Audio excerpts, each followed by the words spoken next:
Welcome back to soft tube. நாம இன்னைக்கு திருச்சி திருவெறும்பூர் பகுதியில் அமைஞ்சிருக்க கூத்தப்பர் காளி கோயில்னு அழைக்கப்படுற மகா காளீஸ்வரி கோயில தான் பார்க்க போறோம். இந்த கோயில் பாத்தீங்கன்னா திருச்சியில இருந்து 13 கிலோமீட்டர் டிஸ்டன்ஸ்ல தான் அமைஞ்சிருக்குது. இந்த கோயிலை சுத்தி பாத்தீங்கன்னா ஃபுல்லாவே வயல்வெளிகள் இருக்கிற ஒரு இடத்துல தான் இந்த கோயில் அமைஞ்சிருக்குது.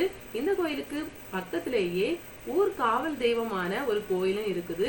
இந்த கூத்தப்பர் காளி கோயில்ல 59.4 அடி உயரத்துல பெரிய மகா காளீஸ்வர் சிலையும் 54.4 அடி உயரத்துல இருக்கக்கூடிய காளீஸ்வரியோட சிலையும் அமையப்பட்டிருக்கு. பெரிய சிவலிங்கத்துக்கு மேல நீரபிஷேகம் பண்ற மாதிரி தான் வடிவமைப்போட தான் இந்த சிவலிங்கம் அமையப்பட்டிருக்கு. கோயிலுக்குள்ள அஷ்டகாளி அழைக்கப்படுற 8 காளிகளை தரிசனம் செய்யலாம்.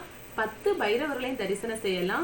அதிகார நந்தி, விஷ்ணு நந்தி, தர்ம நந்தின்னு 3 நந்தி சிலைகளும் இருக்குது. தேவியோட சக்தி ரூப வடிவங்களா மகா காளீஸ்வரி, பிரத்யங்கரா தேவி, கானா சக்தி, ஞானலிங்கம், பராசக்தி, சிவமய தேவி அப்படின்னு வெவ்வேறு விதமான சக்திகளா நமக்கு காட்சி தராங்க. இந்த 2 சிலைகளும் தான் உலகிலேயே உயரமான மகா காளீஸ்வர், காளீஸ்வரியோட சிலைகள்னு கூறப்படுது.